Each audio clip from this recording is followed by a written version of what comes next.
vis-à-vis de judoka, de l'aïkido, du karaté.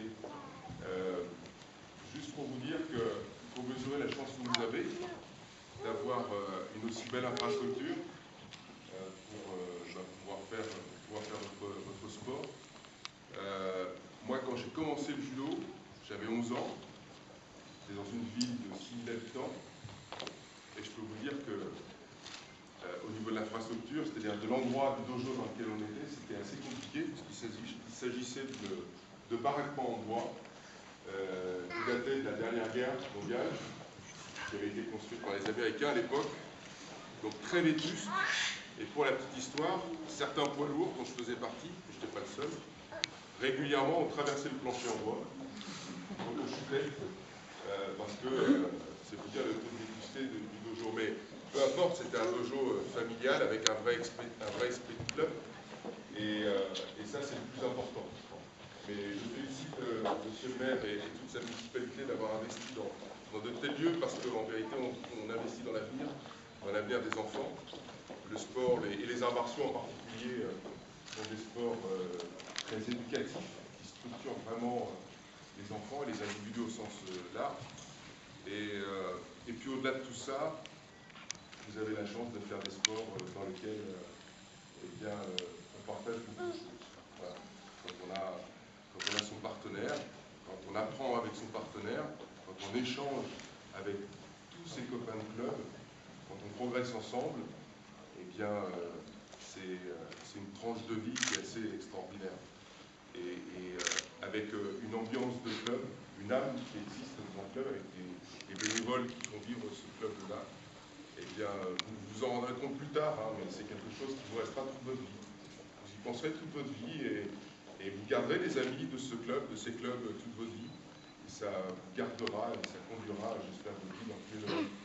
Et au-delà de tout ça, n'oubliez jamais, quand on a la chance d'avoir un endroit comme celui-là, c'est de continuer à avoir une pratique sportive, même si c'est plus le même sport, c'est pas très grave. On peut changer de discipline sportive, c'est pas très grave non plus.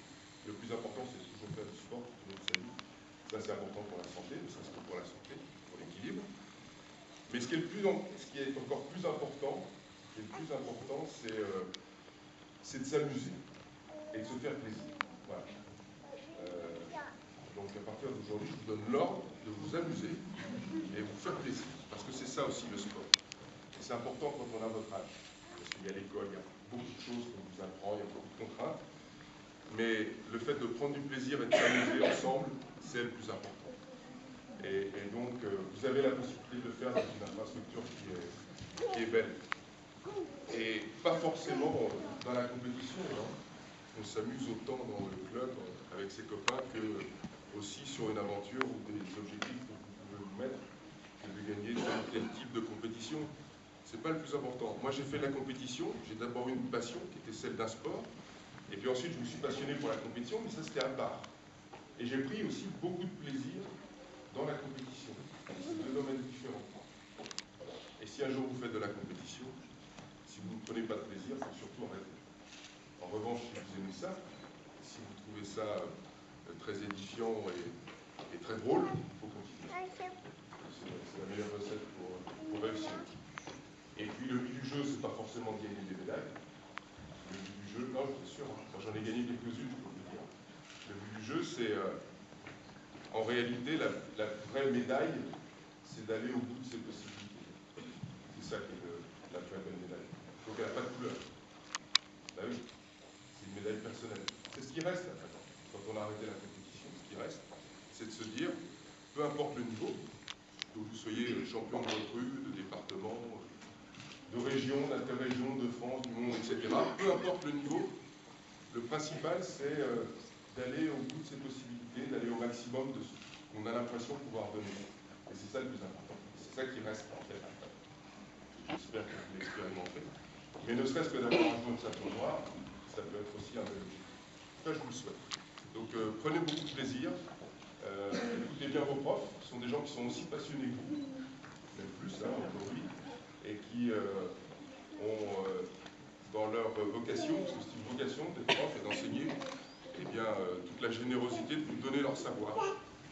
Et peut-être qu'un jour, vous serez à leur place.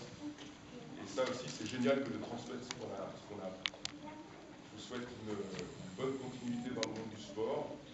Et j'espère vraiment de tout cœur que vous en ferez toute votre vie.